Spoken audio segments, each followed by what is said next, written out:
باللہ من الشیطان الرجیم بسم اللہ الرحمن الرحیم۔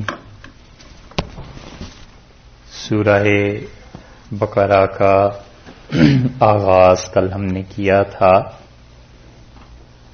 اور الف لام میم اس پہ بات پہنچی تھی کہ یہ حروف مقطعات کہلاتے ہیں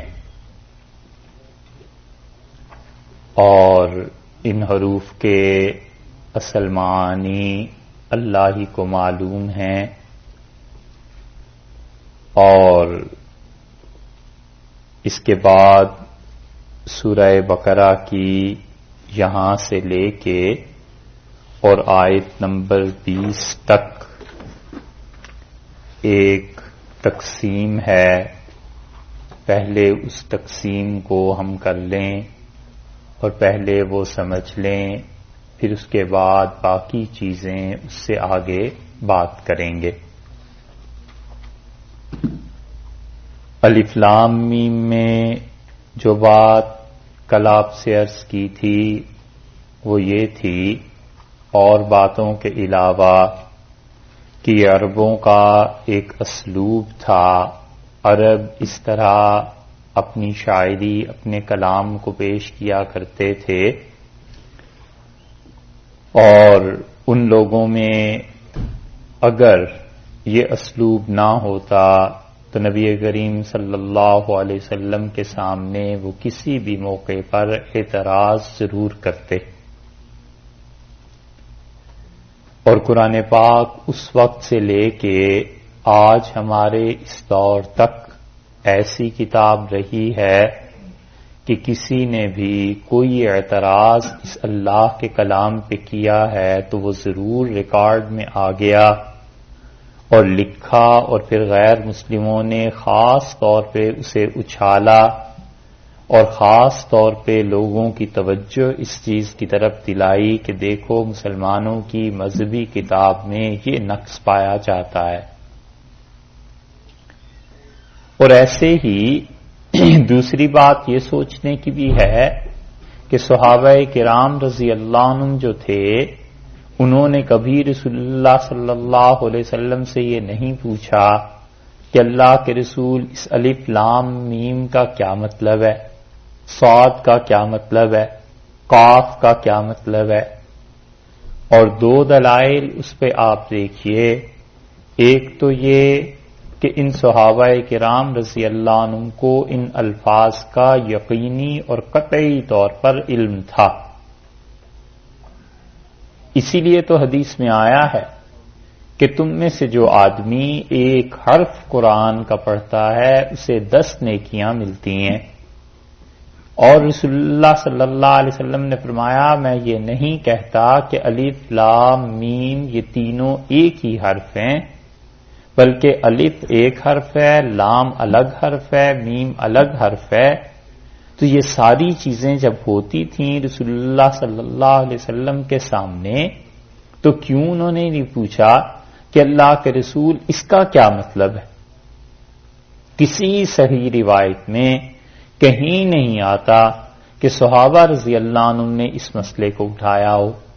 اور دوسری دلیل یہ ہے کہ جو اکابر صحابہ رضی اللہ عنہم کہتے ہیں کہ ہم نے سورہ بقرہ کو اتنے عرصے میں پڑھا، فلاں سورت کو اتنے عرصے میں پڑھا، حضرت عمر رضی اللہ عنہ کہتے ہیں 12 برس مجھے سورہ بقرہ کو سمجھنے میں لگ گئے، ان کے صاحبزادے عبداللہ ابن عمر رضی اللہ عنہما کہتے ہیں مجھے سمجھنے میں سورہ بقرہ کو 8 برس لگ گئے۔ تو ظاہر ہے وہ ان چیزوں سے گزرے تھے، اس کے باوجود کسی نے کیوں دریافت نہیں کیا کہ اللہ کے رسول اس کا کیا مطلب؟ اگر کیا ہوتا تو ہم تک بھی پہنچا ہوتا، کیونکہ قرآن پاک کی تفسیر یہ تو سب لوگ پڑھتے پڑھاتے تھے، یہ تو بنیادی نصاب تھا ان کا۔ حضرت علی رضی اللہ عنہ جو قرآن پاک اور علوم کے متعلق فرماتے تھے کہ مجھ سے پوچھو، اور ابن مسعود رضی اللہ عنہ جو بہت زیادہ دعوے سے بات کرتے تھے، اور یقیناً وہ اس دعوے کو کرنے میں بھی حق بجانب تھے، بلکہ ان کے شایان شان تھا کہ وہ یہ بات ارشاد فرماتے کسی سے کچھ پتہ نہیں چلتا، اور کفار اعتراض کرتے اس کا بھی کچھ پتہ نہیں، کوئی اعتراض نہیں کرتا تھا۔ تو اس کا مطلب یہ ہے کہ عربوں میں اس وقت یہ کلام اسلوب کا اور یہ کلام کا طریقہ اور یہ چیزیں رائج تھیں، اس لیے یہ لوگ اس کے عادی تھے۔ اور پھر سورہ بقرہ کی 20ویں آیت تک جو تقسیم ہے اس کو دیکھیں گے اگر آپ، تو یہاں سے ذالک الکتاب سے لے کر پہلی تقسیم کی گئی ہے ینفقون تک، ذالک الکتاب سے لے کے اور ینفقون تک یہ 2 آیات بنتی ہیں، اور اس پہ عبداللہ ابن مسعود رضی اللہ عنہ وغیرہ کا اور بعض حضرات اور ہیں ان کا خیال یہ ہے کہ یہ 2 آیات ان مشرکین کے بارے میں ہیں جو سرے سے آخرت کے اور وحی کے قائل ہی نہیں تھے، اور اسی لیے وہ کہتے ہیں کہ اللہ تعالی نے پھر دوبارہ شروع فرمایا والذین سے، اور پھر اس کے بعد وہ کہتے ہیں کہ یہ تقسیم پوری ہو جاتی ہے، یعنی یہ ایمان کی دعوت انہیں دی جا رہی ہے، اور پھر اس کے بعد تذکرہ ان لوگوں کا ہے جو لوگ یہودی تھے، اور پھر اللہ تعالی نے یوقنون تک ان کی طرف توجہ فرمائی ہے، کیونکہ اگلی آیات میں دونوں اس ایک آیت میں وحی کا بھی تذکرہ ہے اور آخرت کا بھی تذکرہ ہے، تو یہ جو ارشاد فرمایا ہے یہ یہودیوں کے متعلق ہے، اور ابن مسعود رضی اللہ عنہ ہی کی ایک روایت آگے بھی آ رہی ہے، اس کا ذکر کرتے ہیں۔ پھر ان آیات کے بعد الف لام میم تو پہلی آیت ہو گئی نا، اس کے بعد دیکھیے دوسری اور تیسری آیت کریمہ یہ مشرکین کے لیے ہوئی، یعنی ان کو دعوت دینے کے لیے کہ ایمان والے ایسے ہوتے ہیں۔ پھر اس کے بعد ایک آیت جو تھی چوتھی آیت جسے آپ کہیے یہ ہوئی یہودیوں کے متعلق۔ 5ویں آیت کریمہ میں اللہ تعالی نے ان کا سارا اثر مرتب کر دیا کہ اصل میں بات یہ ہے کہ یہ لوگ ہیں جو فلاح پانے والے ہیں۔ اس کے بعد 2 آیات مزید آپ دیکھیں گے 5ویں سے لے کے 7ویں آیت تک جہاں رکوع پورا ہو رہا ہے، اور یہ 2 آیات ان کے بارے میں ہیں جن لوگوں نے نبی کریم صلی اللہ علیہ وسلم کا یا دین کا یا ضروریات دین کا انکار کیا، یہ 2 آیات ان کے بارے میں آ گئی۔ اور پھر یہاں سے لے کے 7ویں آیت سے 20ویں آیت تک مسلسل، یعنی یہ سارا رکوع آپ دیکھ لیجئے، اور اس کے بعد جا کر جہاں یہ رکوع آگے چل کے ختم ہو رہا ہے دوسرا رکوع یہاں لکھا ہوا ہے، اس کو دیکھ لیں گے اگر آپ تو ان اللہ علی کل شیء قدیر، یہاں تک کی 13 آیات جو باقی بچتی ہیں یہ سب منافقین کے متعلق ہیں۔ ایک روایت تو منافقین کے متعلق ہے، اور ایک روایت یہ ہے کہ یہ آیات بھی یہود مدینہ کے بارے میں نازل ہوئیں کہ مدینہ منورہ میں جو یہودی تھے وہ ایسی ایسی باتیں کرتے تھے۔ اور ان آیات کو اگر منافقین کے بارے میں لے لیا جائے تو پھر تو کوئی اشکال ہے نہیں، اور یہودیوں کے بارے میں جیسے کہ ابن مسعود رضی اللہ عنہ کی روایت ہے ان کے بارے میں لیا جائے تو پھر کچھ اشکالات ان آیات پہ پیش آتے ہیں، وہ انشاءاللہ اس کے ساتھ ساتھ عرض کرتے رہیں گے۔ تو اب 20ویں آیت تک ایک تفصیل سے تقسیم تو یہ ہو گئی، اور اجمالاً جو عام طور پہ مفسرین لکھتے ہیں وہ کہتے ہیں کہ پہلی 5 آیات میں اللہ تعالی نے ایمان والوں کا ذکر کیا، یہ دوسری تقسیم کہ الف لام میم سے لے کے اولئک هم المفلحون تک یہ جو 5 آیات ہیں ان میں اللہ تعالی نے ایمان والوں کا ذکر کیا، اس کے بعد 2 آیات میں 7ویں تک عذاب عظیم تک کافروں کا ذکر کیا، اور یہاں سے لے کے علی کل شیء قدیر تک 20ویں آیت تک منافقین کا ذکر کیا۔ دوسری تقسیم یہ ہے، پہلی ہم نے تفصیل سے بیان کر دی اور دوسری اجمالاً یہ تقسیم ہے مفسرین نے جو کی ہے۔ اب دیکھیے آپ، ہم اسے شروع کرتے ہیں۔ اللہ تعالی نے ارشاد فرمایا ہے ذالک الکتاب۔ اب 20ویں آیت تک تقسیم پوری ہو گئی اور آپ کو اندازہ ہو گیا کہ کیا چیز ہے اس لیے اصل چیز جہاں سے بات شروع ہوتی ہے وہ یہ ہے کہ نبی کریم صلی اللہ علیہ وسلم نے جب ایمان کی دعوت دینا شروع کی اور ایمان کی طرف لوگوں کو بلایا تو وہاں پر 3 گروہ پیدا ہو گئے. مکہ مکرمہ میں تو 2 گروہ تھے، یا ایمان تھا یا کفر تھا، اور مدینہ منورہ میں پہنچ کے ان کے ساتھ ساتھ 2 گروہوں کے منافقین بھی ہو گئے، 3 ہو گئے. تفصیل آگے اس کی آتی ہے. یہاں پہلے گروہ کا تذکرہ فرمایا ہے اور یہ ارشاد فرمایا کہ ذالک الکتاب، یہ ایسی کتاب ہے. ذالکہ کا جو لفظ ہے عربی لغت کے اعتبار سے وہ کے معنی میں استعمال ہوتا ہے، ڈیٹ کے معنی میں استعمال ہوتا ہے، یعنی وہ چیز ایسی. اس میں اشارہ ہے دور کے لیے. تو یہاں پہ اللہ تعالی نے یہ کیوں نہیں فرمایا کہ ھذا الکتاب، یہ کتاب ایسی؟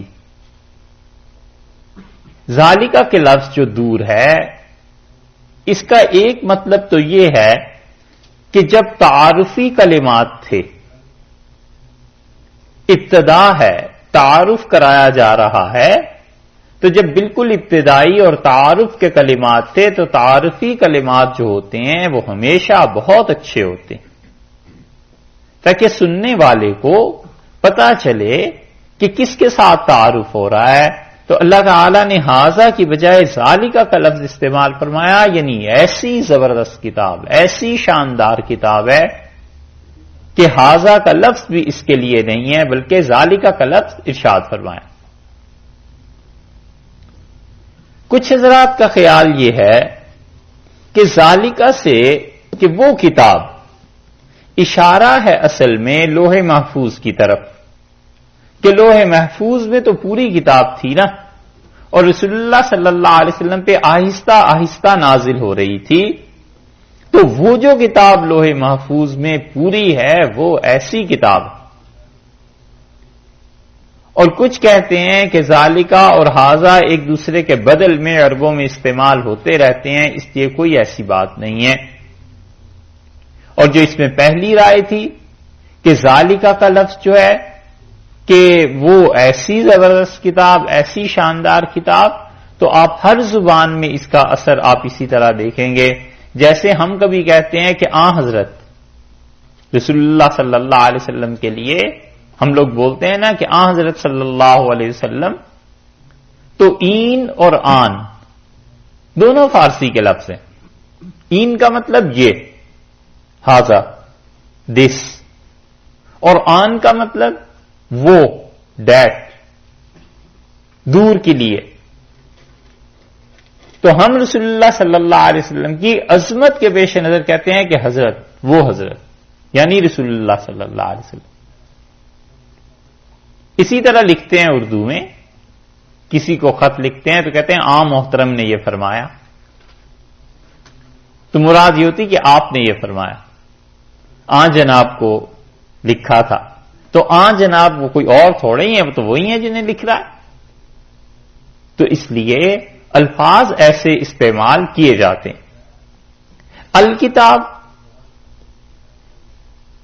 ایسی چیز ہے جو حقیقی معنی میں کتاب کہلانے کی مستحق.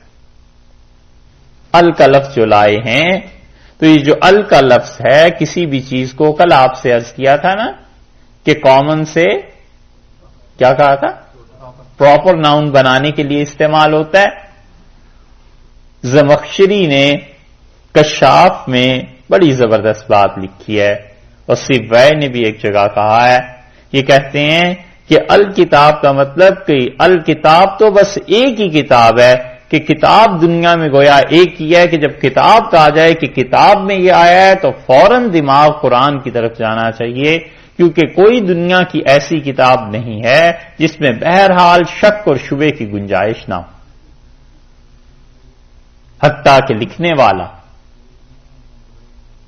خود کبھی شک میں مبتلا ہوتا ہے. لکھنے والا خود اسے قطعی اور حتمی قرار نہیں دیتا، کہتا ہے ممکن ہے کل کو اس کتاب میں اور اضافے ہو جائیں، ممکن ہے کوئی نظریہ اس میں غلط ثابت ہو جائے اور صحیح ثابت ہو جائے. تو الکتاب کا مطلب یہ ہوا کہ گویا کتاب ایک ہی ہے اور حقیقت بھی یہی. آپ اس بات کو یاد رکھیے گا، لکھ لیجئے گا کہیں، اور جب آپ قرآن پاک کو پورا پڑھیں گے نا تو آپ کو اندازہ ہوگا کہ حقیقت میں یہ کتاب بھی واقعی کتاب ہے، اور یہی انسانی زندگی کے حقیقی مسائل کو حل کرتی ہے. اور اسی کو پڑھ کے اندازہ ہوتا ہے کہ افسوس اب تک کی عمر ساری جہالت میں گزری اور جو کچھ بھی پڑھا تھا سب بیکار گیا. اللہ کی کتاب، اس کے علوم کے سامنے کوئی علم نہیں.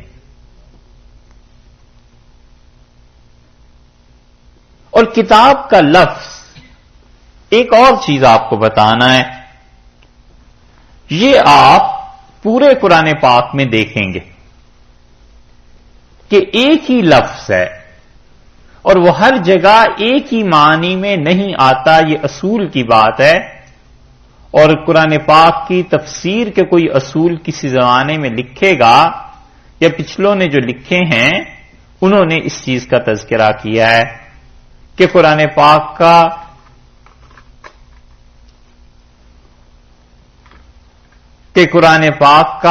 لفظ ایک ہی ہوتا ہے لیکن ہر جگہ وہ اسی معنی میں نہیں آتا. یہاں الکتاب کس معنی میں آ رہا ہے؟ ہاں، قرآن پاک کے معنی میں بولتے کیوں نہیں؟ یہاں قرآن جو ہے وہ الکتاب جو ہے قرآن کے معنی میں آ رہا ہے نا. آپ کو ہم 4 مقامات اور دکھاتے ہیں، وہاں آپ دیکھیے کہ کون یہ معنی وہاں فٹ آتا ہے یا نہیں، یہ معنی وہاں بن سکتے ہیں یا نہیں. آپ سب سے پہلے سورہ انفال کو دیکھیے 10ویں پارے میں.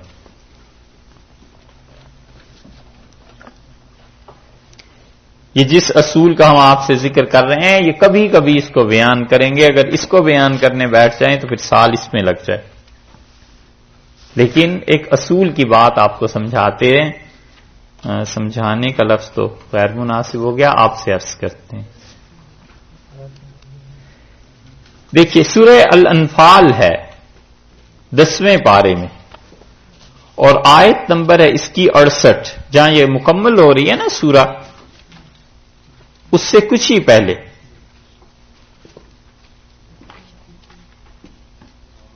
68 نمبر آیت 68 ملی. اس سے بھی پیچھے 67 سے دیکھیے آپ، پھر بات سمجھ میں آئے گی. ما کان لنبی،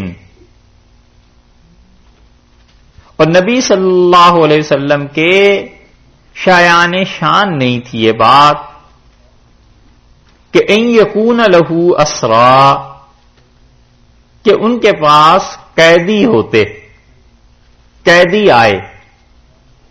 بدر میں قیدی آئے نا. سورہ الانفال ہے 10واں پارہ ہے اور آیت نمبر اس کی 67 کہہ رہے ہیں.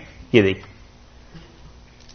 تو رسول اللہ صلی اللہ علیہ وسلم کے یہ شایان شان نہیں کہ ان کے پاس قیدی آئے. قیدیوں سے مراد جب بدر ہوا ہے نا، 2 لفظوں میں قصہ اس کا یہ ہے کہ بدر کے قیدیوں سے رسول اللہ صلی اللہ علیہ وسلم نے فدیہ لیا، اور اس پہ بکر رضی اللہ عنہ کی رائے بھی یہی تھی، اور اس پہ عمر رضی اللہ عنہ کی رائے یہ تھی کہ انہیں قتل کر دیں، اور اس پہ سعد رضی اللہ عنہ کی رائے تو سب سے زیادہ سخت تھی کہ انہیں آگ میں پھینک دیں.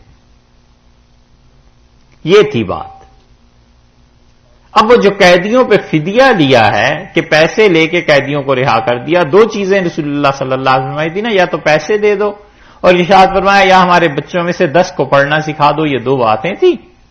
اب اللہ تعالی نے اس فدیے کو جب ان لوگوں نے لے لیا مسلمانوں نے، اس پہ آیت نازل کی اور فرمایا ما کان لنبی ان یکون لہ اسرا، رسول اللہ صلی اللہ علیہ وسلم کے شایان شان نہیں تھا، ان کی شان کے مطابق نہیں تھا کہ اتنے بڑے ہمارے نبی، اتنے جلیل القدر اور اتنے اولو العزم رسول علیہ الصلوۃ والسلام کے جب ان کے پاس قیدی آئیں تو وہ انہیں فدیہ لے کر چھوڑ دیں. حتی یسخن فی الارض، یہاں تک کہ انہیں چاہیے تھا یسخن فی الارض، زمین کو ان کے خون سے رنگ دیتے، زمین تر ہو جاتی ان کے خون سے.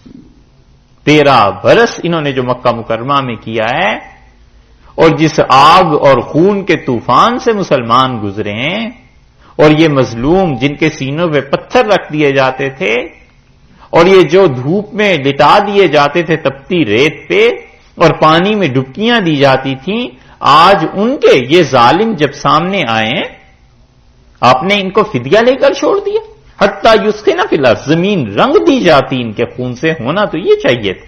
تریدون عرض الدنیا، تم لوگ یہ چاہتے ہو کہ دنیا کا مال ملے، واللہ یرید الآخرہ، اور اللہ یہ چاہتا تھا کہ آخرت بنے، اللہ نے یہ چاہا ہے، واللہ عزیز حکیم، اور اللہ تعالی غالب ہے، حکمت والا ہے۔ لولا کتاب، یہ ہے لفظ جس پہ آپ کو لانا چاہتے ہیں، لولا کتاب، اگر خدا کی یہ تحریر پہلے سے نہ ہوتی، من اللہ، اللہ کی جانب سے، سبقا، پہلے سے یہ اصول طے نہ ہوتا، لمسکم، تو تمہیں چھوتا، فیما اخذتم، جو کچھ کہ تم نے لیا ہے، عذاب عظیم، خدا کا بڑا عذاب تم پہ نازل ہو جاتا۔ یہاں دیکھا آپ نے کہ ارشاد فرمایا ہے کہ لولا کتاب من اللہ سبقا، اگر اللہ کا ایک قانون نہ طے ہوا ہوتا، وہ قانون کیا تھا؟ قانون یہ طے ہو گیا تھا کہ اجتہاد کوئی آدمی کرے، خواہ وہ پیغمبر علیہ الصلوۃ والسلام ہی کیوں نہ ہو، اور اجتہاد اللہ کے فیصلے کے مطابق نہ ہو، جو اللہ چاہتے ہیں اس کے مطابق اجتہاد نہ ہو، تو اسے ایک ثواب ملے گا، اور اگر وہ اجتہاد اللہ کے فیصلے کے مطابق ہو جائے تو اسے 2 ثواب ملیں گے۔ متعدد مثالیں اس کی حدیث میں آئی ہیں، مثلا رسول اللہ صلی اللہ علیہ وسلم نے فرمایا اللہ تعالیٰ کو ایک دن پسند تھا اپنی عبادت کے لیے، اور یہودیوں سے اللہ نے کہا تو انہوں نے ہفتے کا دن دے دیا، عیسائیوں سے کہا انہوں نے اتوار کا دن دے دیا، اور جب ہماری باری آئی تو ہم نے جمعے کا دن دے دیا، اور اللہ اس بات پہ بڑا خوش ہوا۔ تو اجتہاد تھا نا، تلاش تھی کہ اصل اللہ کی مرضی کیا ہے، تو ان دونوں کو ایک ایک ثواب ملا اور ہمیں دوہرا ثواب ملا۔ یہ ہے اجتہاد، کہ مجتہد جو ہوتا ہے اگر وہ اہل ہو واقعی اجتہاد کا، تو اسے غلطی کی صورت میں بھی ایک ثواب ہی ملتا ہے، اس کو گناہ نہیں ہوا کرتا۔ یہ بڑی مختصر بات ہے جو ہم نے آپ سے عرض کی۔ اب رسول اللہ صلی اللہ علیہ وسلم کے سامنے کوئی وحی تھی نہیں پہلے سے کہ قیدیوں کا کیا فیصلہ کرتے ہیں، تو اجتہاد کرنا تھا۔ اجتہاد یہ حضرت صلی اللہ علیہ وسلم نے کیا کہ چلو پیسے لے لیتے ہیں، قتل بھی ہو سکتا تھا، آگ بھی ہو سکتی تھی، پیسے بھی ہو سکتے تھے، پیسے لے لیے، فدیہ، اجتہاد فرمایا۔ یہ اجتہادی خطا ہوئی ہے پیغمبر علیہ الصلوۃ والسلام سے، اور ہمارے نزدیک انبیاء علیہ السلام سے خطا اجتہادی ہو سکتی ہے، اجتہاد ان کا اس میں خطا آ سکتی ہے، لیکن وہ گناہ تھوڑا ہی ہے، وہ تو ایک ثواب مل رہا ہے۔ اور پیغمبر اور غیر پیغمبر کی اجتہادی خطا میں ایک فرق بڑا اہم ہے کہ غیر پیغمبر جب اجتہادی طور پر خطا کرتا ہے تو اللہ اس کی اصلاح کے لیے کوئی وحی نازل نہیں کرتا۔ امام ابو حنیفہ، امام مالک، امام شافعی، امام احمد سارے مجتہد ہیں، ظاہر ہے کہ ایک مسئلے میں جب 4 آدمی فتویٰ دیتے ہیں تو چاروں تو درست نہیں ہیں، کوئی ایک درست ہوگا، 2 درست ہوں گے، ممکن ہے باقی سب خطا پہ مبنی ہو۔ تو جب خطا پہ مبنی یہ ہوئے نا، ہم یہ نہیں کہتے کہ ان حضرات کو کوئی گناہ ہوا ہے، بلکہ ان حضرات کو گہرا ثواب ملا ہے، دوہرا نہیں، گہرا ثواب ملا اور دوہرا ثواب نہیں ملا، اور جس کا اجتہاد ٹھیک ہو گیا اسے دوہرا ثواب ملا۔ اور پیغمبر علیہ الصلوۃ والسلام اگر اجتہادی خطا ان سے ہو جائے تو اللہ کی وحی آ جاتی ہے، انہیں قائم نہیں رہنے دیا جاتا، کیونکہ جو اجتہادی خطا پیغمبر علیہ الصلوۃ والسلام سے ہو جائے گی امت کے لیے تو وہ سنت بن جائے گی۔ یہ بات سمجھ میں آئی؟ ہے باریک بات، لیکن یہ اصول کی بات ہے، جو سب کچھ فقہا نے اس اصول پہ لکھا ہے اس کا خلاصہ آپ کے سامنے۔ تو یہ چیز ہے جو اللہ نے کہی کہ لولا کتاب من اللہ، اگر اللہ کی طرف سے پہلے سے ایک اصول نہ بن گیا ہوتا، نہ طے ہوا ہوتا کہ اجتہاد پر اگر خطا بھی ہو جائے تو ہم ثواب ہی دیا کرتے ہیں، لمسکم فیما اخذتم عذاب عظیم، تو یہ جو کچھ تم نے کیا ہے نا اس کی وجہ سے عذاب آ جاتا۔ مسلم کی روایت میں آتا ہے کہ رسول اللہ صلی اللہ علیہ وسلم بیٹھے ہوئے تھے اور آنسو جاری تھے، اور حضرت بکر رضی اللہ عنہ بھی رو رہے تھے. حضرت عمر رضی اللہ عنہ آئے، وہ کہتے ہیں میں نے ان حضرات کو دیکھا اور میں نے عرض کیا اللہ کے رسول مجھے بتا دیں کیا ہوا ہے، اگر میں رو نہ سکوں تو کم سے کم شکل صورت ہی ایسی بنا لوں. تو رسول اللہ صلی اللہ علیہ وسلم نے فرمایا خدا کے عذاب کو میں نے اس درخت تک آتے ہوئے دیکھا ہے، اور اگر عمر تم اور سعد نہ ہوتے تو وہ آ ہی جاتا. یہ ارشاد فرمایا. لیکن پیغمبر علیہ الصلوۃ والسلام نے ایک بات یہ بھی یاد رکھنی چاہیے کہ کہنے کو تو خطا تھی اجتہادی، لیکن رسول اللہ صلی اللہ علیہ وسلم کا جو فیصلہ تھا نا کہ فدیہ دے دیں، نہیں تو 10 بچوں کو پڑھانا سکھا دیں، اس پیغمبر کی اجتہادی خطا میں بھی علیہ الصلوۃ والسلام اتنی برکت تھی، اللہ نے اس میں اتنی خیر رکھی تھی کہ مدینہ منورہ میں ان لوگوں نے جب پڑھانا شروع کیا تو کچھ لوگ تھے جنہوں نے فدیہ دیا، زیادہ نے تو کہا ہم بچوں کو پڑھا دیں گے، اور تاریخ میں آتا ہے 600 سے لے کے 700 بچوں نے ان قیدیوں سے لکھنا پڑھنا سیکھ لیا. کل آبادی جہاں کی 20-30 ہزار ہو، وہاں 600 بچے ایک دم سے پڑھنا لکھنا سیکھ لیں، اور وہ بھی مسلمانوں کے مسلمان تھے ہی کتنے، بدر میں تو نکلے ہیں تو وہ کل 300 تھے، احد میں نکلے ہیں تو چند ہزار تھے، حتیٰ کہ فتح مکہ تک رسول اللہ صلی اللہ علیہ وسلم 8-10 ہزار تو آدمی تھے. صلح حدیبیہ میں گئے ہیں تو یہ 1,500 تھے، اور ان میں اس وقت اگر فرض کر لیجئے 2,000 آدمی بھی تھے. اول تو 313 ہی تھے بدر میں، فرض کر لیجئے 1,000 یا 2,000 آدمی بھی تھے، تو ایک دم سے جب 600 بچے 700 بچے لکھے پڑے ہو جائیں تو پھر کتنی بڑی تبدیلی آئی ہوگی اس کمیونٹی میں جو مسلمانوں ہی پر مشتمل تھی. رسول اللہ صلی اللہ علیہ وسلم کی اجتہادی خطا میں بھی خیر تھی، اللہ نے اس میں بھی کچھ نہ کچھ برکتیں رکھی تھیں. اس لیے یہ بڑا اہم اور نازک مسئلہ ہے جو آپ سے محتاط الفاظ میں عرض کیا. یہاں کتاب کا مطلب دیکھیے، لولا کتاب من اللہ، اگر اللہ کا قانون نہ بنا ہوا ہوتا، تقدیر میں یہ نہ لکھا گیا ہوتا، ایک قانون کی بات نہ ہوتی، تو کتاب کا یہاں مطلب کیا آ گیا؟ قانون، تقدیر، اور وہاں گیا تھا قرآن. ہے وہی لفظ کتاب، لیکن معنی بدل گئے نا.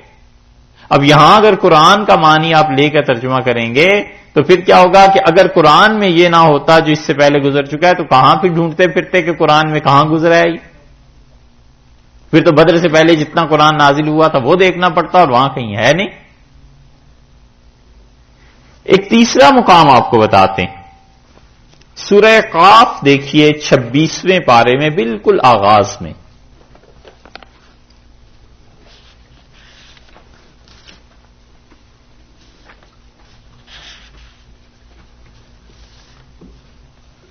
ملی سورہ قاف پارہ 26،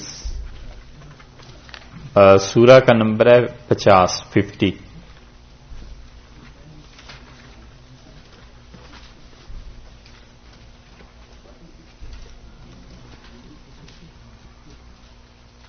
ملی پارہ 26 سورہ قاف اور آیت نمبر 4 ہے اس کی. تیسری آیت سے دیکھیں گے تو پوری بات سمجھ میں آ جائے گی.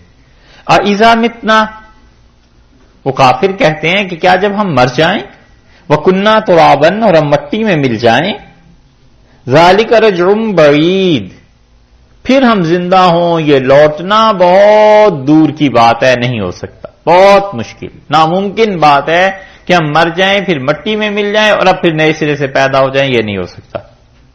اللہ نے فرمایا ہے قد علمنا، اور ہم جانتے ہیں ما تنقص الارض منہم، ان میں سے زمین کتنا کم کرے گی، زمین میں کتنے ملیں گے، آخر کوئی نہ کوئی ذرہ زمین مل کے بھی تو رہتا ہی ہے نا، ہم نہیں کھڑا کر سکتے، اور سرے سے نہ رہیں تو بھی ہم پیدا نہیں کر سکتے. وعندنا کتاب حفیظ، اور ہمارے پاس ہے کتاب جس میں سب کچھ محفوظ ہے.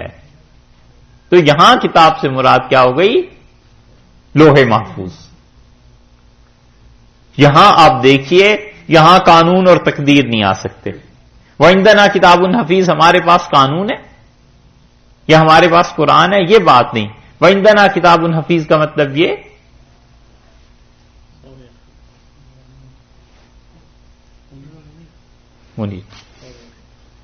وَعِندَنَا کتاب حفیظ، اور ہمارے پاس کیا ہے کہ کتاب ہے جو محفوظ ہے. لوح محفوظ مراد ہو گئی. اب لفظ ایک ہی ہے کتاب کا، لیکن آپ نے دیکھا یہ تیسری جگہ کیسے آ گیا.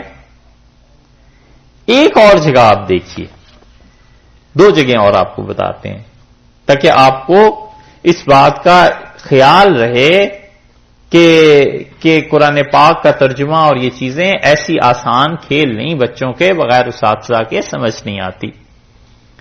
سورہ دیکھیے نمل 19ویں پارے میں، سورہ نمل پارہ 19 اور سورہ کا نمبر ہے 27.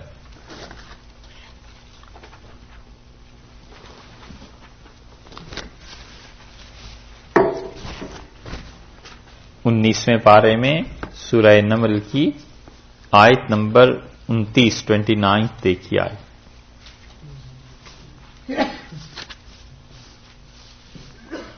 19ویں پارے کی آخری سورہ ہے. ملی؟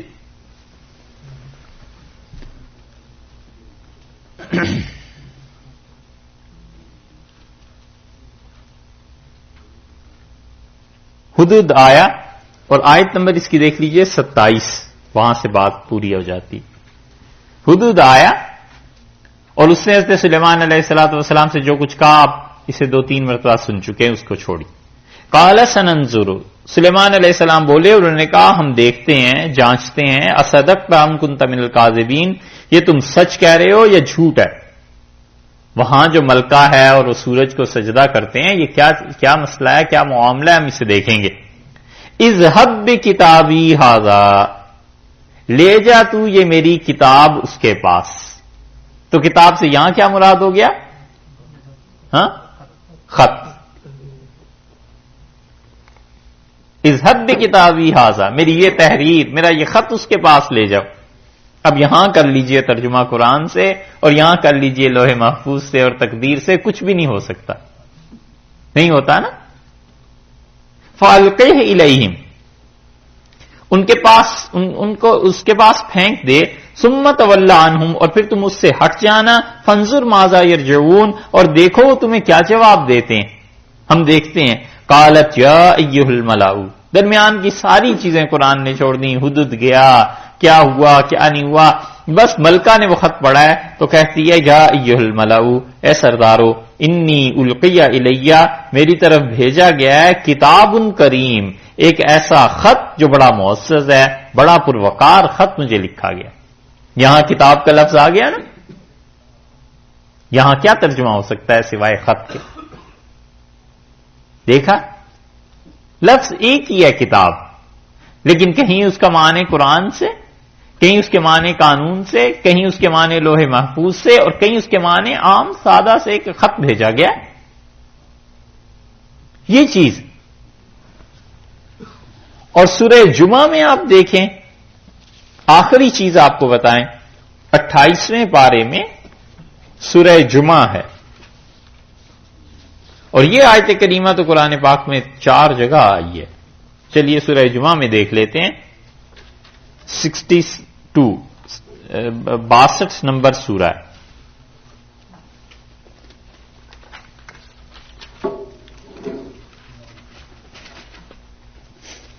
دوسری آیت ہے.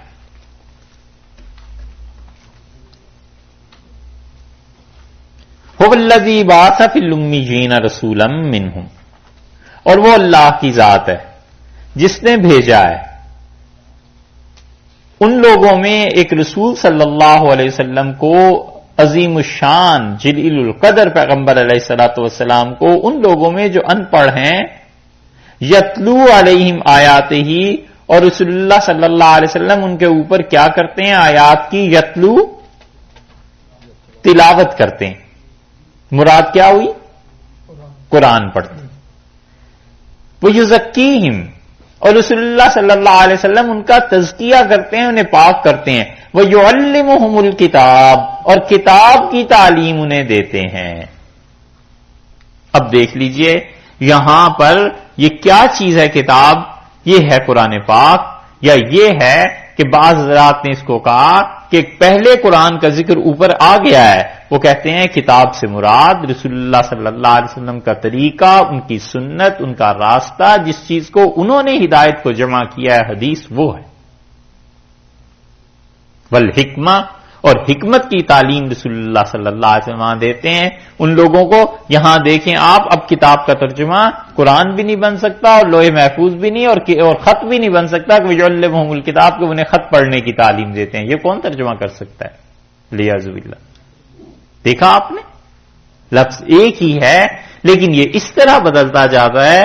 تو قرآن پاک کا ترجمہ اور یہ چیزیں اساتذہ سے جب آدمی پڑھتا ہے نا کسی کے سامنے، تو پھر مسئلے کی سنگینی کا اور گہرائی کا احساس ہوتا ہے کہ اتنی آسان چیزیں نہیں ہوتی. ارشاد فرمایا ذالک الکتاب. اب آ جائیے اپنی اصل جگہ سورہ بقرہ میں. اللہ تعالی نے فرمایا یہ ایسی کتاب، وہ ایسی کتاب ہے. الکتاب تو ایک ہی ہے، لا ریب، کوئی شک نہیں. لا ریب جو ہے، ریب کہتے ہیں تردد کو، اور خوف کی وجہ سے انسان کے جسم میں ایک کیفیت پیدا ہو جاتی ہے بے یقینی کی کہ پتہ نہیں اب کیا ہوگا. اس کو کہتے ہیں ریب، کہ کوئی شک نہیں ہے اس میں. یہ فی کی جو آگے الفاظ آ رہے ہیں، اس سے پہلے یا تو ہم وقف کر لیں اور یا وقف کریں ہم لا ریب فی. ہم پہلی بات کرتے ہیں کہ لا ریب پہ وقف کر کے اتنی بات پوری کرتے ہیں کہ ذالک الکتاب لا ریب، یہ ایسی کتاب ہے بے شبہ، بغیر شبے کے.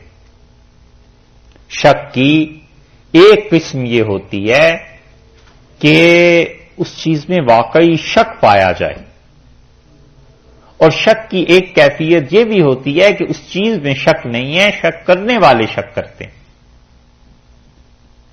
دو طرح کا شک ہو گیا نا. کوئی شبہ نہیں ہے کہ ایک آدمی کہتا ہے کہ یہ فلاں چیز جو ہے وہ خراب ہو گئی، مثلا کوئی کھانا خراب ہو گیا، تو جس نے پکایا ہے یا جس کے گھر میں ہے کوئی شبہ نہیں اسے، تو سرے سے شبے کی گنجائش ہی نہیں. اور کوئی باہر والا آدمی ہے، وہ کہتا ہے صاحب ذرا دیکھ لیجئے خراب ہو گیا کہ نہیں ہو گیا، ممکن ہے ٹھیک ہو. تو وہ ٹھیک ہونے کی وجہ سے، احتمال کی وجہ سے شک کا اظہار کر رہا ہے کہ ممکن ہے ٹھیک ہو. اور جب تحقیق کی گئی تو کھانا واقعی خراب نکلا. تو شک ایسے ہوتا ہے کہ ایک چیز میں اصل میں ہی شک نہیں، اور ایک یہ کہ شک پیدا کرنے والا کر سکتا ہے یا نہیں. اللہ نے پہلی چیز کی نفی کر دی کہ ایسی کتاب ہے جس میں سرے سے کسی شک کی گنجائش ہی نہیں. اور رہ گئی دوسری بات کہ شبہ کرنے والا شبہ کرے، وہ آگے آ رہا ہے کہ وَإِن كُنتُمْ فِي رَيْبٍ مِّمَّا نَزَّلْنَا عَلَىٰ عَبْدِنَا. اور اگر تمہیں شبہ ہے اس چیز پر، وہاں بھی ریب کا لفظ ہے، اگر تمہیں ریب اور شک ہے اس چیز پر جو ہم نے اپنے پیغمبر صلی اللہ علیہ وسلم پر نازل کیا ہے، فَأْتُوا بِسُورَةٍ مِّن مِّثْلِهِ، اس جیسی ایک صورت بنا کے لیا. وہاں دوسری شک کی نفی ہے.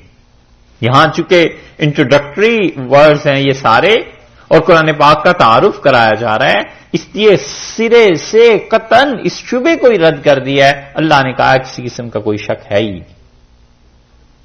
فیہ ھدی للمتقین. یہ جو تین نقطے آپ فیہ سے پہلے اور بعد میں دیکھ رہے ہیں، یہ تین نقطوں کے درمیان جو چیز آ جاتی ہے نا، آسان لفظوں میں آپ سے عرض کریں، یہ تین نقطوں میں پہلے اور بعد میں جو چیز آ جاتی ہے، اس کو اگر آپ اس کلام میں پہلے شامل کر لیں تو بھی ٹھیک، اور بعد میں شامل کر لیں تو بھی ٹھیک. آپ حضرات اگر کرسیوں پہ بیٹھنا چاہیں تو کوئی حرج، کوئی بھی کرسی پہ بیٹھنا چاہیں اپنے آرام سے سہولت سے. مطلب تو یہ ہے کہ ہم آرام سے پڑھیں سمجھیں اس چیز کو. اچھا فیہ کا لفظ جو آیا ہے اسے آپ پہلے لگا لیجئے. ذالک الکتاب لا ریب فیہ یہ ایسی کتاب ہے جس میں کوئی شک نہیں. ٹھیک ہے جناب فیہ ٹھیک ہو گیا. اچھا آپ نے وقف کر لیا ذالک الکتاب لا ریب ایسی کتاب کوئی شک نہیں ہے بس یہاں رک گئے. فیہ کو آگے لگا لیجئے فیہ ھدی للمتقین اس میں ہدایت ہے ان لوگوں کے لیے جو ڈرتے ہیں ڈر والوں کے لیے. دونوں طرف بات پوری ہو گئی. یہ عربوں کے کلام میں بھی آتا تھا ایسے اور قرآن پاک میں بہت جگہ پہ ایسے مل جائے گا. ھدی للمتقین سراپا ہدایت ہے. ہدن کا لفظ جو ہے نکرہ استعمال کیا گیا ہے اور نکرہ ہونے کی وجہ سے کامن ناؤن ہونے کی وجہ سے ہر زبان میں یہ قاعدہ آپ کو ملے گا اردو میں بھی مل جائے گا کہ کبھی کبھی نکرہ اس معنی میں بھی استعمال ہوتا ہے جو اسے خاص مقام بتا دیتا ہے. مثلا مرد عورت بچہ یہ در حقیقت تو کامن ناؤن ہے نا. ایسی ہے کوئی بھی مرد کوئی بھی عورت کوئی بھی بچہ. لیکن جب ہم کہتے ہیں کہ یہ مردوں کا کام ہے تو اس سے مطلب یہ کہ بہت اچھی صفات جن لوگوں میں پائی جاتی ہیں یہ اس کا کام. کہتے ہیں فلاں آدمی تو واقعی یار مرد نکلا یعنی اس نے بالکل زبردست کام کیا. تو یہ جو نکرہ عربی میں کبھی کبھی استعمال ہوتا ہے مفسرین جو اس پہ لکھتے ہیں وہ کہتے ہیں وہ تصریح کر دیتے ہیں کہ اس مقام پہ کیسے استعمال ہوا ہے تو وہاں ہوتا لفظ نکرہ کا ہے لیکن اس کے معنی بہت بلندی کی. ہدن کامل ہدایت ہے سراپا ہدایت ہے پوری پوری ہدایت ہے یہ کامن ناؤن. لیکن یہ تنوین جو ہے نا اس میں تنوین کا کیا مطلب دو زیر دو زبر دو پیش سے جو نون کی آواز پیدا ہو جاتی ہے تنوین اسے کہتے ہیں نا. صحیح ہے. یہ آہستہ آہستہ چیزیں انشاءاللہ ایسے ہی آپ یاد رکھیں گے تو پھر بہت ذخیرہ ہو جاتا ہے. تو تنوین جہاں آتی ہے نا ہدن آواز کیا نکلتی دن رادن برقن یہ جو نون کی ایک آواز پیدا گونج پیدا ہوتی ہے نا اس کو کہتے ہیں نا تنوین.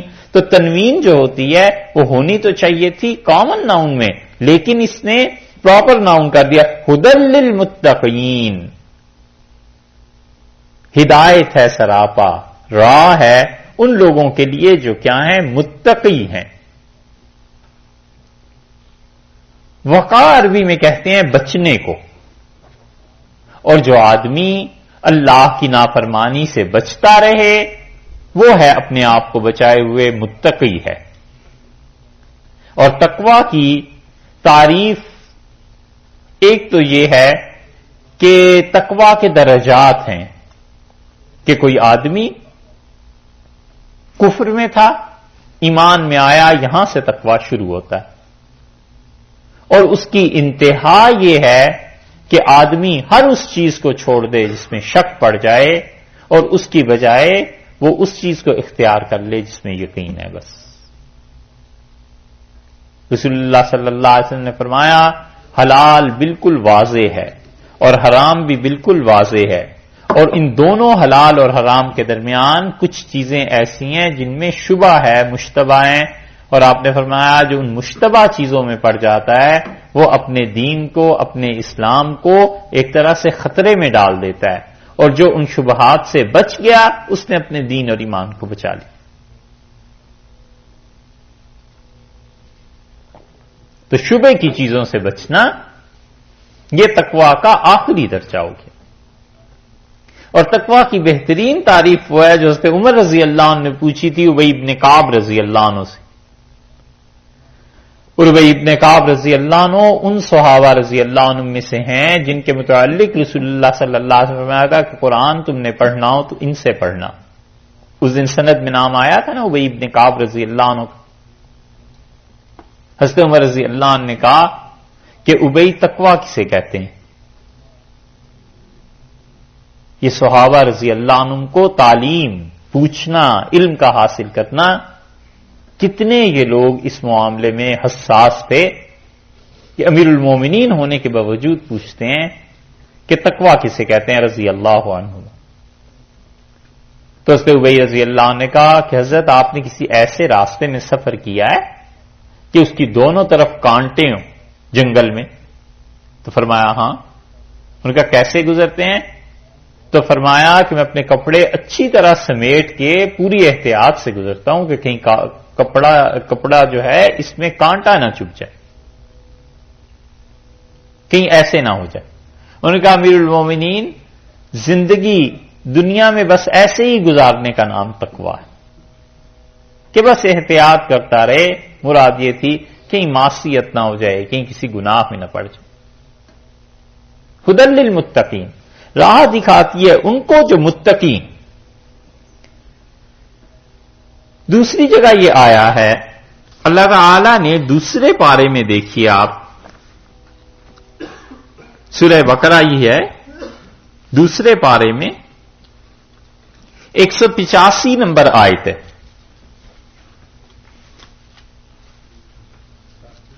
ون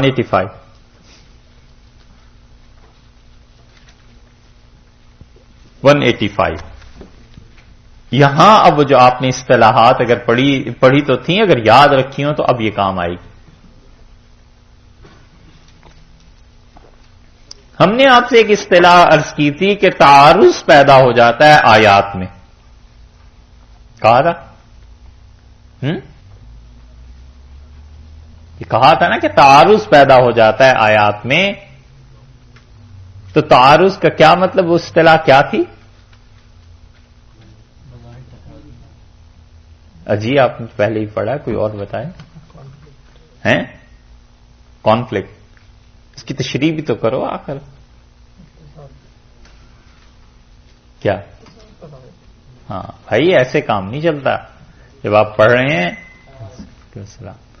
تو آپ کو یہ چیزیں اس کا جواب بھی دینا چاہیے.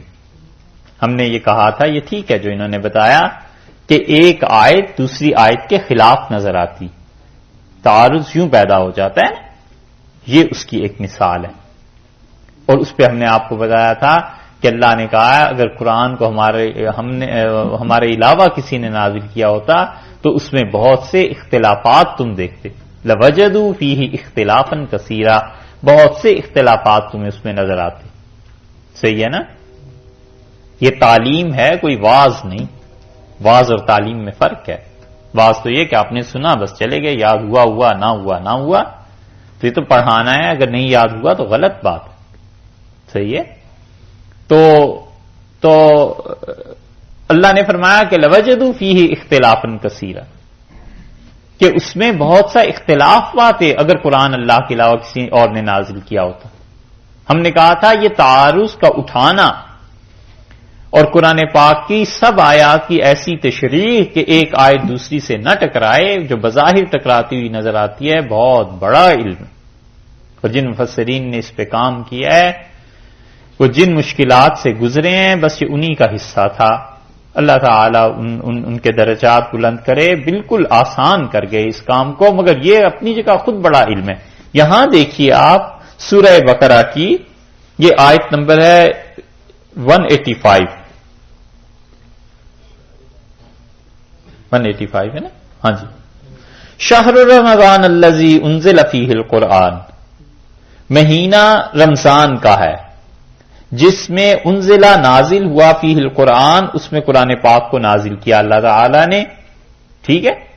اور آگے ہدی للناس، ہدایت ہے واسطے لوگوں کے، پوری انسانیت کے لیے ہدایت ہے.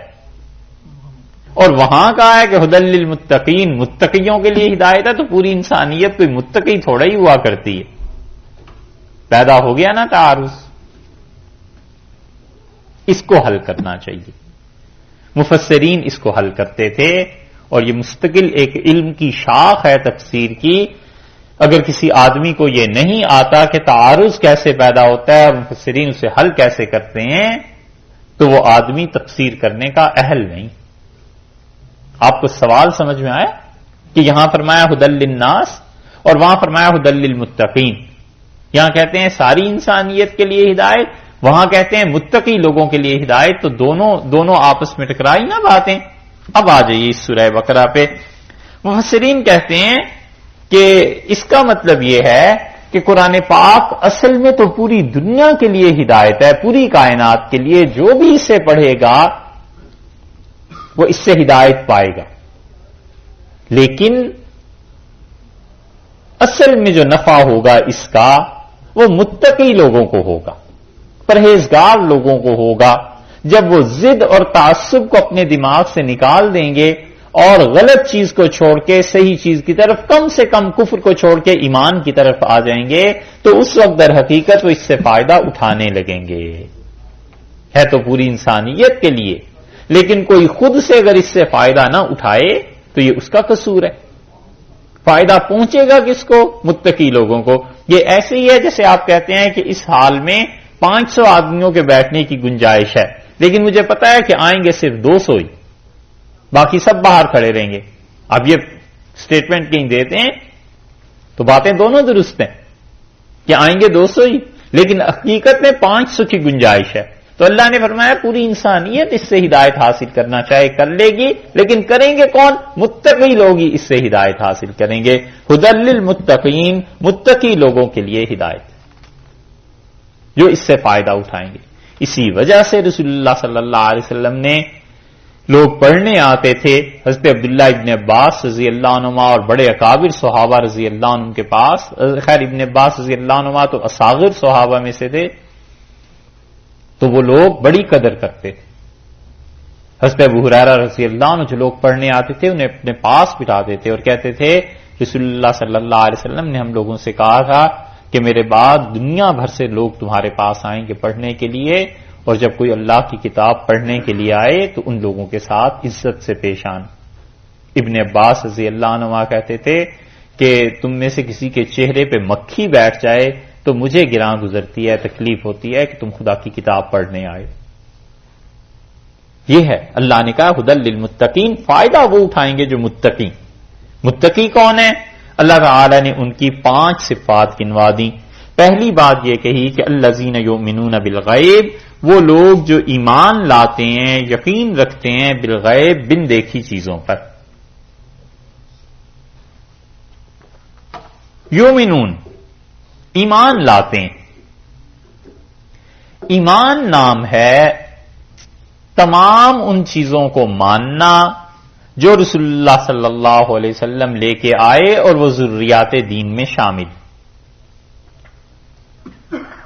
جتنی ضروریات دین ہیں ان سب کا اقرار کرنا یہ ایمان ہے. اور ایمان اور اسلام میں فرق ہے، اور ایمان کے بھی درجات ہیں. ایک ایمان ہے جسے مفسرین کی اصطلاح میں کہتے ہیں ایمان منجی، اور ایک ایمان ہے وہ اسے اپنی اصطلاح ٹرم میں خاص طور پہ محدثین کہتے ہیں ایمان مولی. ایمان منجی کا مطلب یہ ہے کہ وہ ایمان جو نجات دے دے. تو لا الہ الا اللہ ہے،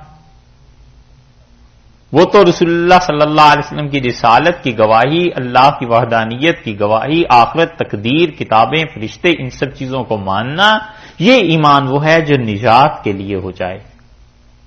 اور ایمان مولی کا مطلب ان کے ہاں یہ ہے کہ اعلیٰ درجے کا ایمان، وہ جس کے متعلق حدیث میں آیا نا کہ ایمان کی 60 سے زیادہ شاخیں ہیں، 70 سے زیادہ شاخیں ہیں، ایسی روایات آئی ہیں نا.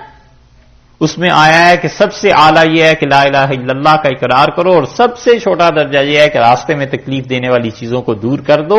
وہ ایمان مولی کہلاتا ہے، اعلیٰ درجے کا ایمان. میم عین لام، اور جیسے موسیٰ اور عیسیٰ آپ لکھتے ہیں ایسے مولی چھوٹی ہے اور اس پہ کھڑی زبر آ جاتی. ٹھیک، یہ تو ایمان کے درجے ہیں. اور ایمان اور اسلام میں بھی فرق ہے. ایمان اور اسلام میں بھی فرق ہے. جبریل امین جب آئے ہیں تو انہوں نے رسول اللہ صلی اللہ علیہ وسلم سے پوچھا کہ اللہ کے رسول مل ایمان، ایمان کیا ہے؟ بڑی مشہور حدیث جبریل جو ہے، بہت مشہور حدیث ہے. اور یہ 9 ہجری میں پیش آیا ہے واقعہ یا اس کے بھی بعد، جب رسول اللہ صلی اللہ علیہ وسلم کے وفات میں کچھ ہی عرصہ رہ گیا تھا، تو دین کے اہم ترین اصول جو شمار کیے جاتے ہیں ان میں یہ ایک حدیث ہے، حدیث جبریل کہلاتی ہے۔ حضرت عمر رضی اللہ عنہ کہتے ہیں ہم بیٹھے ہوئے تھے اور ایک نوجوان آیا، شدید سیاہ وال تھے اس کے، اور بہت سفید کپڑے اس نے پہن رکھے تھے۔ ہم اسے دیکھ کے بڑے حیران ہوئے، لا یعرف منا احد، ہم میں سے کوئی اسے جانتا پہچانتا نہیں تھا۔ ولا یرا علیہ اثر السفر، اور سفر کا بھی کوئی اثر اس پہ نظر نہیں آتا تھا۔ ہم بڑے حیران ہوئے کہ اگر یہ یہیں کہیں کا ہے تو ہم پہچانتے ہوتے، اور اگر یہ سفر کر کے آیا ہے تو نہ اس کے کپڑے میلے ہیں نہ اس کے بال بکھرے ہوئے ہیں، یہ کیسا آدمی ہے؟ اور رسول اللہ صلی اللہ علیہ وسلم کے سامنے دوزانو ہو کے ادب سے بیٹھ گیا، اور بے تکلفی اتنی کہ اپنے دونوں ہاتھ رسول اللہ صلی اللہ علیہ وسلم کے گھٹنوں پہ رکھ دیے، اور پہلا سوال پوچھا کہ مل ایمان، ایمان کس چیز کا نام ہے؟ رسول اللہ صلی اللہ علیہ وسلم ایمان اس چیز کا نام ہے کہ تم اللہ پر ایمان لاؤ، اور یہ چیزیں جو ابھی آپ کے سامنے پہلے بھی گن لی۔ پھر ان سے پوچھا اللہ کے رسول اسلام کس چیز کا نام ہے؟ تو رسول اللہ صلی اللہ علیہ وسلم نماز اور روزہ اور حج اور زکات۔ انہوں نے پوچھا احسان کس چیز کا نام ہے؟ تو رسول اللہ صلی اللہ علیہ وسلم اللہ تعالیٰ کی ایسے عبادت کرو جیسے سے تم دیکھ رہے ہو۔ یہ ساری حدیث سنی ہوگی آپ نے، بہت مشہور روایت۔ اور پھر انہوں نے کہا قیامت کب آئے گی؟ تو آپ نے فرمایا کہ جو پوچھ رہا ہے اور جس سے پوچھا جا رہا ہے دونوں کا علم برابر ہے۔ پھر انہوں نے وہ کہا کہ مجھے اس کی نشانیاں بتا دیں، تو رسول اللہ صلی اللہ علیہ وسلم نشانیاں بتا دیں۔ اس حدیث میں ایمان اور اسلام دونوں کو الگ الگ کیا گیا، تو اسلام ان چیزوں کو کہا گیا ہے جو عملاً انسان کرتا ہے، اور ایمان ان چیزوں کو کہا گیا ہے جو عقیدے سے تعلق رکھتی ہیں۔ تو عقیدہ اندر کی چیز ہے، اسلام ظاہر میں عمل کرنے کی چیز ہے، تو دونوں چیزیں ایک دوسرے کے ساتھ جڑی ہوئی ہیں، گویا کہ لازم و ملزوم ہیں۔ بڑی اچھی تعبیر اس کی ہمارے استاد تھے مولانا عبد القدیر صاحب رحمۃ اللہ علیہ، اور وہ حدیث ہم نے صحیح بخاری ان سے پڑھی، وہ نقل کرتے تھے حضرت انور شاہ صاحب رحمۃ اللہ علیہ سے۔ وہ کہتے حضرت فرماتے تھے کہ ایمان اور اسلام ہیں دونوں ایک ہی چیز، ایک ہی سکے کے دو رخ ہیں۔ ایمان اندر سے شروع ہوتا ہے، عقیدے سے باہر آ کے مکمل ہو جاتا ہے، اور اسلام باہر سے شروع ہوتا ہے اور اندر جا کے مکمل ہو جاتا ہے۔ یعنی عقیدہ ہے، اس کا اظہار یہ ہے کہ تم نماز پڑھو، روزے رکھو، اور جو نماز روزہ ان چیزوں کو کرتا ہے، اس کا مطلب یہ ہے کہ اس کا ایمان اسے ان چیزوں پر لاتا ہے۔ تو ایمان اندر سے شروع ہوا، باہر تک آ گیا، اور اسلام باہر سے شروع ہوا، اندر تک چلا گیا۔ یہ ہے چیز۔ یؤمنون بالغیب، فرمایا وہ کیا کرتے ہیں؟ ایمان لاتے ہیں بن دیکھی چیزوں پر۔ بن دیکھی چیزیں کون سی؟ سارا وہ عالم جس پہ ہم ایمان لاتے ہیں رسول اللہ صلی اللہ علیہ وسلم کی زبان کا اعتبار ہے، بس بات اتنی، زیادہ لمبی تفصیل کیا کرنی ہے اس کی۔ حضرت صلی اللہ علیہ وسلم کی زبان مبارک کا اعتبار ہے۔ انہوں نے کہا کہ اللہ ایک ہے، ہم کہتے ہیں جی بالکل ایک ہے۔ انہوں نے فرمایا کہ مجھ پہ وحی آتی ہے، ہم کہتے ہیں جی بالکل آتی ہے۔ اور اس زبان کا اعتبار اگر اٹھ جائے تو پھر کوئی قرآن نہیں، نماز نہیں، روزہ نہیں، کوئی چیز نہیں رہتی۔ اور جو لوگ حدیث کا انکار کرتے ہیں نا، در حقیقت رسول اللہ صلی اللہ علیہ وسلم کی زبان مبارک کا اعتبار گم کرنے کی بات کرتے ہیں۔ اس زبان نے کہا ہے کہ یہ میری بات ہے، اسی زبان نے کہا ہے کہ یہ خدا کا کلام ہے۔ اگر حضرت صلی اللہ علیہ وسلم کا اعتبار اٹھ جائے پھر کس چیز کا اعتبار؟ ماں کا اعتبار ہی ہے نا۔ ماں اگر کہہ دے کہ یہ میری اولاد نہیں ہے، باپ اگر کہہ دے میری اولاد نہیں ہے، تو پھر وراثت کس چیز کی اور پھر سارے تعلقات کس چیز کی؟ تو یؤمنون بالغیب، ایمان لاتے ہیں بن دیکھی چیزوں پر، یہ پہلی بات ہوئی۔ وہ یقیمون، اور قائم رکھتے ہیں۔ یہ نہیں فرمایا پڑھتے ہیں، فرمایا قائم رکھتے ہیں۔ اس کا مطلب یہ ہے کہ کہ تمام وہ آداب اور طریقے جن کے مطابق ہونا چاہیے کس چیز کو، الصلاۃ، نماز کو وہ قائم کرتے ہیں۔ نماز کو قائم کرنے کا مطلب یہ ہوا کہ اسے اسی طرح وہ قائم کرتے ہیں جس طرح کے اللہ تعالی نے حکم دیا ہے کہ تم اس طرح اس چیز کو قائم رکھو۔ تو نماز کو قائم کرنا یعنی جماعت کے ساتھ، اس کے آداب کے ساتھ، اس کی پوری جو چیزیں ہیں ان کے ساتھ وہ پڑھتے ہیں، مستحبات وغیرہ کے ساتھ نماز کو قائم رکھنا ہے۔ یہ ایسی چیز ہے کہ اللہ تعالی نے بندگی گویا قرار دی۔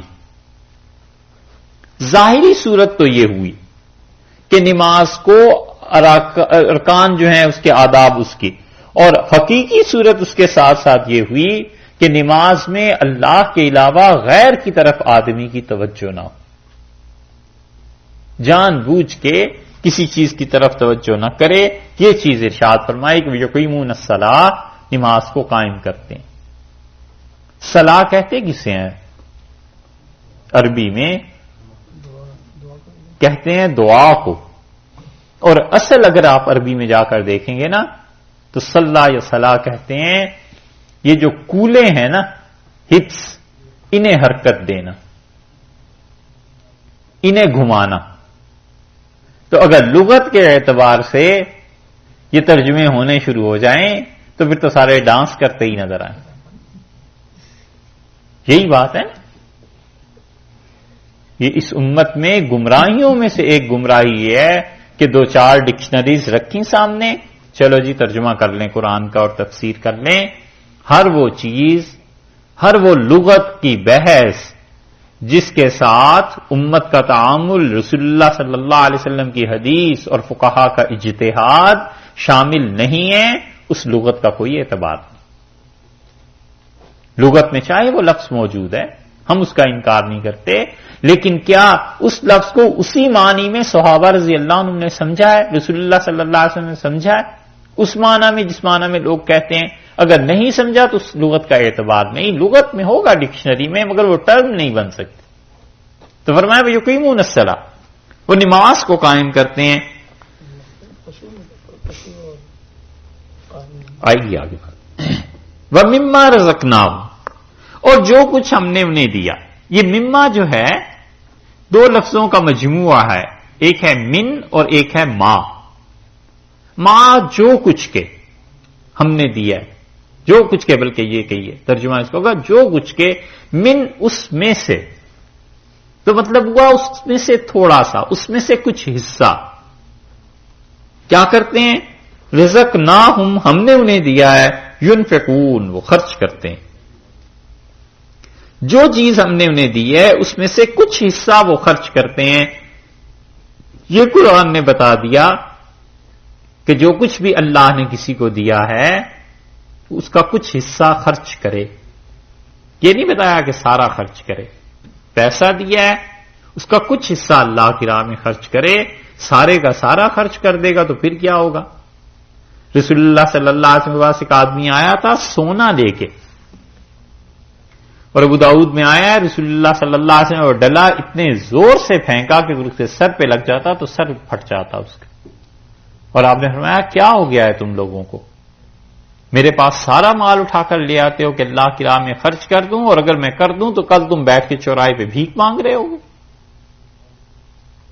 اس لیے قرآن نے بتایا ہے کہ یسألونک ماذا ينفقون، اور لوگ آپ سے سوال کرتے ہیں کہ کتنا اللہ کی راہ میں خرچ کریں، قل العفو، انہیں کہیے جو تمہاری ضرورت سے زیادہ ہے وہ اللہ کی راہ میں دے دو۔ اسی لیے صحابہ رضی اللہ عنہم کہتے ہیں ہمارے پاس جو چیز ضرورت سے زیادہ بچ جاتی تھی ہم اپنا حق اس میں نہیں سمجھتے تھے، ہم دوسروں کو دے دیتے تھے۔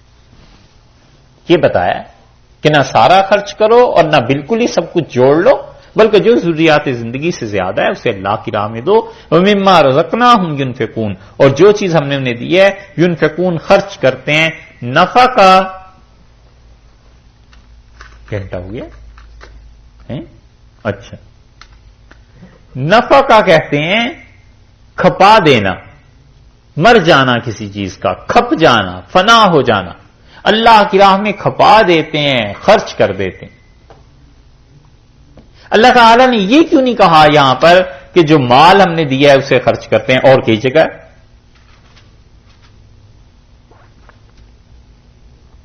سمجھایا ہے بالکل آغاز میں کہ جو چیز بھی ہم نے انہیں دی ہے اس کا مطلب یہ ہوا کہ جس انسان کو اللہ نے جو صلاحیت دی ہے وہ اس صلاحیت کو بھی اللہ کی راہ میں خرچ کرتا ہے، صرف پیسے ہی کی بات نہیں۔